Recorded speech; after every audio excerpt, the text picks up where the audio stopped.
Apakah bergabung? Senang? Waalaikumsalam Wah, senang warahmatullahi sekali bisa wabarakatuh, Mbak bergabung Nana. juga. Apa Ya, kabar? alhamdulillah.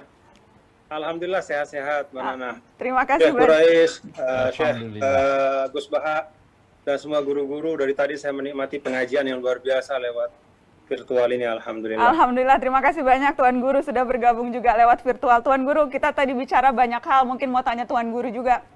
Sebagai alumni Al-Azhar, sama dengan Abi, itu kan Al-Azhar yang terkenal karena wasatiyah, moderasi.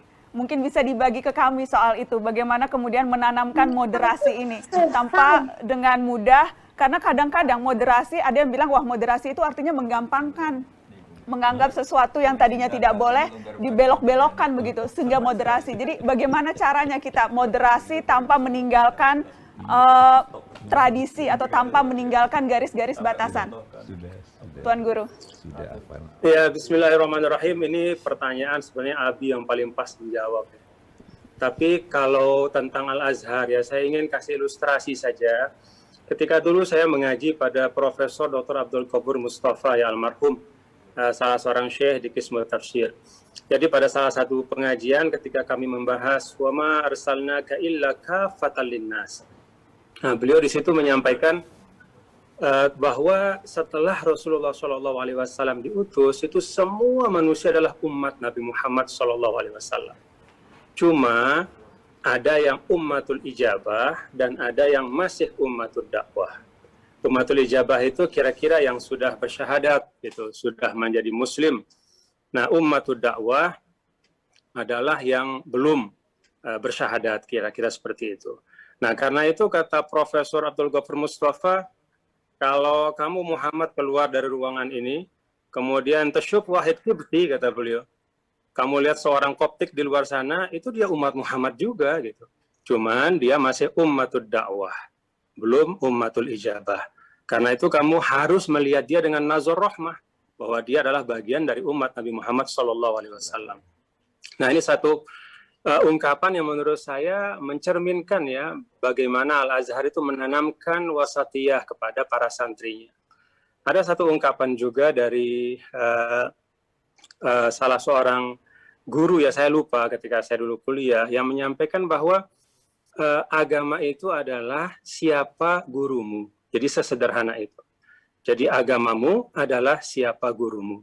Nah, karena itu kalau bicara tentang moderasi, tentang wasatiyah, maka arah Al-Azhar ya dengan dia sebagai institusi pendidikan, istiqomah di situ menunjukkan bahwa memang peran pendidikan itu luar biasa. Kan siapapun yang muncul di ruang publik ya dengan narasi yang ekstrim, yang mengkafirkan, memfasikkan, membid'ahkan, dia kan produk dari pendidikan tertentu gitu. Nah, ada ilustrasi sedikit ketika saya dulu berkhidmat sebagai gubernur, itu ada salah seorang ya tetangga kami lah. Kami kan di sini itu campur ya antara Muslim, Hindu, karena Lombok ini kan dulu lama di bawah Karangasem ya, kerajaan Hindu bagian timur. Nah, salah seorang tokoh dari PHDI itu menyampaikan kepada saya, kebetulan dekat rumahnya ada salah satu sekolah Islam, tingkat kanak-kanak ya, Rodotul Atfal TK gitu. Nah, rupanya salah satu yang diajarkan di situ adalah slogan yang bermacam-macam. Salah satu slogan itu adalah Islam yes, kafir no. Gitu. Nah, ini ditanyakan sama tokoh PHDI itu kepada saya. Tuan Guru, apa memang begitu tuntunan dalam Islam? Nah, ketika saya cek, ternyata benar bahwa rumah beliau itu berdekatan dengan sekolah Islam itulah. Jadi ketika pulang anak-anak kecil itu ternyata menyampaikan slogan itu di jalan gitu. Nah, ini kan suatu PR juga bagi kita, bahwa ketika bicara tentang wasatiyah, bicara tentang menangkal terorisme, kita harus sungguh-sungguh bicara tentang apa yang kita ajarkan kepada anak-anak kita mulai dari tingkat yang paling rendah ya. Jadi penanaman nilai keislaman seperti apa sih yang kita tanamkan?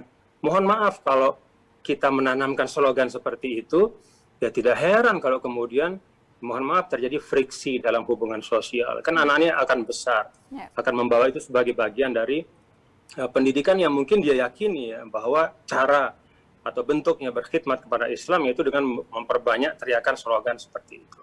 Jadi menurut saya memang aspek pendidikan itu sangat vital ya, karena sekali lagi agamamu adalah siapa gurumu. Syukur saya berguru pada Abi, pada Gus Baha, pada Gus Mus, dan guru-guru di sini. Terima kasih. Assalamualaikum warahmatullahi wabarakatuh. Waalaikumsalam warahmatullahi wabarakatuh. Terima kasih Tuan Guru sudah bergabung.